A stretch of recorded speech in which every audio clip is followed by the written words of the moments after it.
Hello there everybody, Daniel here, and the Pokemon this week is pretty controversial. Had I have done this about 2 or 3 months ago, I wouldn't have been able to, because the Pokemon in question wouldn't be in the OU tier, it would be in an Uber. And there's always been quite a lot of arguments since Garchomp existed, as about whether it should be OU or Uber, and it tended to fluctuate.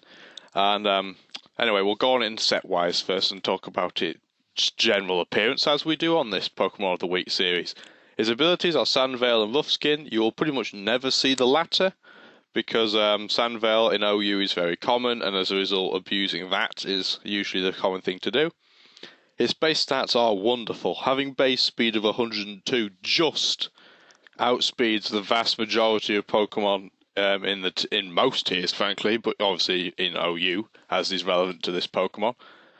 His base 130 attack is also monstrously high, not quite Conkeldurr level high, but still incredibly high nonetheless. His other stats are actually pretty good as well.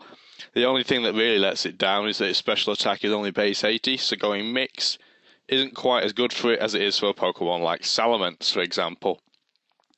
Being a Dragon and Ground type, it has only 2 weaknesses, one to Dragon, and the other to Ice, the Ice being a quad weakness, so Ice Shard is likely going to kill you.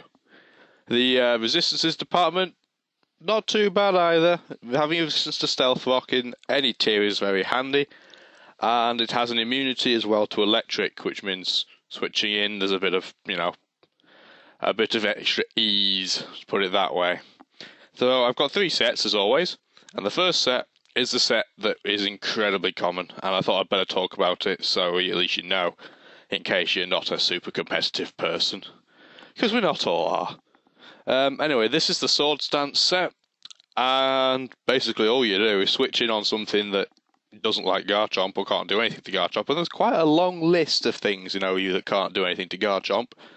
You then use Sword Stance on the switch, or when they don't do anything to you, and then you basically pick your poison. If you're getting towards the end of the game and you're pretty certain that all the steel types like Fortress are out of the way, you can run Outrage and just destroy everything. Skarmory would also fit into that bracket. The other 2 moves there, though, Earthquake gets Stab, and let's put it this way. Earthquake, when it's got +2 attack on anything that doesn't resist it, is probably going to kill it, with being a base 100 power move in its own right. Not quite as powerful as Outrage, but still incredibly powerful. And then your last move is actually quite an interesting choice, because it all depends on what do you want to hit. If you are not particularly bothered by the fact that you're going to get completely walled by Fortress and Skarmory, you can go for Stone Edge, because Rock and Ground, Round as I nearly called it, Rock and Ground type coverage is very good, is pretty much the best combination other than Bolt being the Electric and Ice.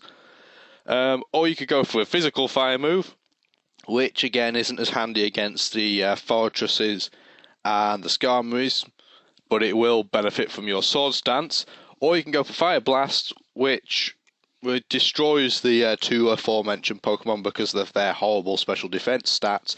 But you do have to bear in mind that A, Sword Stance does not boost Fire Blast, and B, there's a 50 base difference in the stats on Garchomp between its attack and its special attack, so it's going to do considerably less. Flip that over again, Fire Blast is a base 120 power move, Fire Fang is 65, so it's all swings and roundabouts. There's not really there's not a best option to go for there. It all depends on what you want to do and when you're sweeping and what type coverage you want. Running a Life Orb is definitely the best thing to do, because even if you did by accident use an Outrage on a Skarmory or a Fortress, you're going to want to try and mash through it as a 3-hit KO at the very minimum. So that would be the way to go. Jolly, obviously, because you don't want to be outsped by anything, really, but especially the base 100 speed bracket. If you don't run Jolly, will outspeed you if they run Jolly or Timid.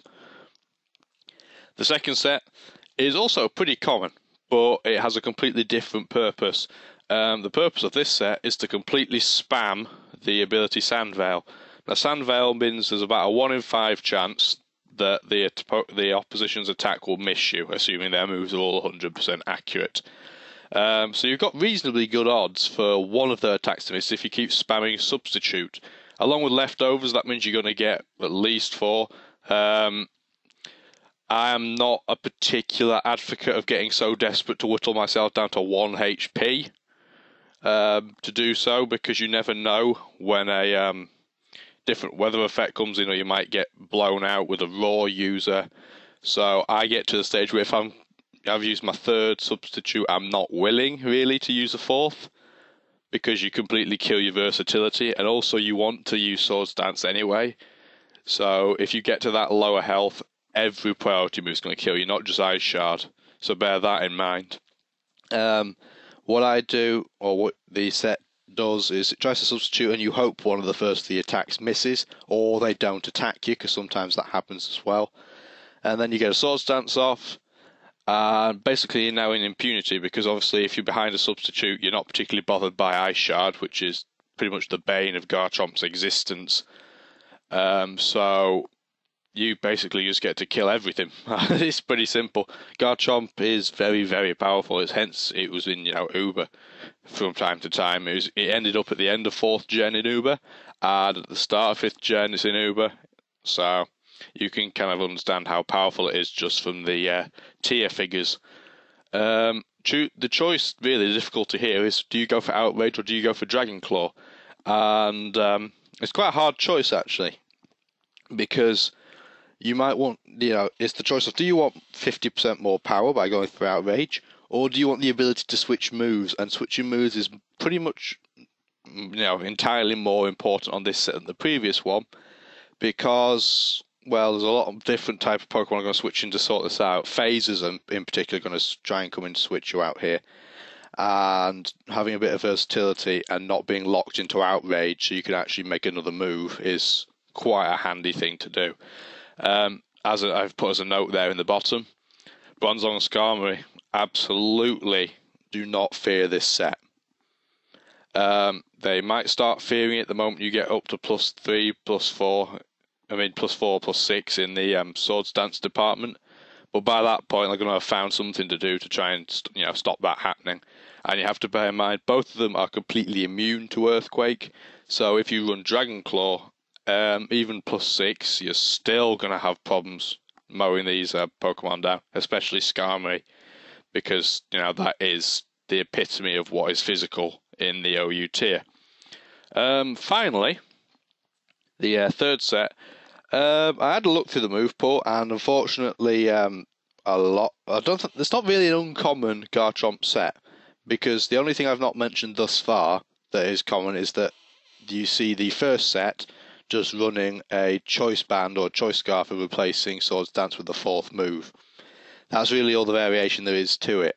And finding a custom set for this was quite difficult, but I did notice that several of Garchomp's moves are not 100% accurate, and it does learn Hone Claws. So if you're willing to sacrifice a bit of power to use moves that will frequently miss and give them an opportunity, there is something to do with this. If you use Hone Claws, your accuracy goes up by 1 stage. This makes all of the moves below pretty much 100% accurate. Dragon Rush is very rarely seen competitively because it's got a horrible 75% accuracy. And when you've got options like Outrage with 100, you don't usually see it. The reason it's quite handy on a Garchomp is that it has the chance to flinch, and it's a bit stronger than Dragon Claw, so it's kind of a halfway in between if you're using Hone Claws. Dual Chop is also pretty handy, because even though that in total has the same power as Dragon Claw, it attacks twice, which means substitute users really struggle against it. Because obviously if the first of this 2-part attack breaks the sub, the second part still happens and it attacks the Pokemon. So it's quite good at trying to stop people trying to use substitute-based baton pass sweeps. There you've got a bit of a choice for the 3rd move. Again, it was mentioned in the first set. All 3 of these moves are not 100% accurate. Stone Edge is prodigious, which is the word of the day apparently. When it comes to missing, it will always miss when you need it from experience. So having Hone Claws kind of remedies that problem. Fire Fang has 95% accuracy, so it should usually hit anyway. And Fire Blast has 85%, so You know, use one home clause and they're not going to miss. The last move actually is quite weird because it's not been mentioned on any of the previous two sets. The reason I put this here is because if we're trying to abuse the accuracy bonus and therefore not have Earthquake, because people expect you to have Earthquake, Aqua Tail's an interesting choice, because the one thing that Aqua Tail does have over Earthquake is that it hits Air Balloon Heatran, which is reasonably common actually. Earthquake obviously won't hit that because Air Balloon grants it basically the equivalent of Levitate until it gets hit by something else. So that is pretty handy.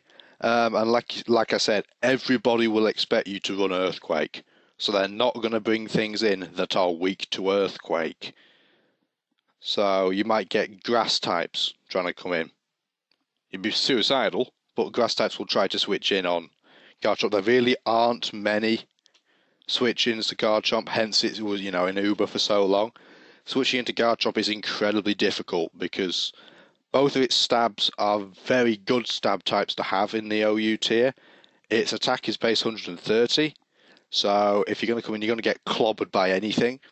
And really, most people's inverted commas counter was to just switch something in with a priority move and hope that the Garchomp uses Swords Dance, which isn't really a counter, because that's not technically what the word counter means in this sense, but most people usually don't have one because, well, frankly, most teams are not very good at countering Garchomp. But I hope you found this vaguely interesting. I mean, it could be really embarrassing because when I upload this, Garchomp could be Uber, you know, that would make me look really stupid. But hope you all enjoyed it. Peace out. If you enjoyed the video you've just seen, please join my Facebook group and follow me on Twitter for the latest news.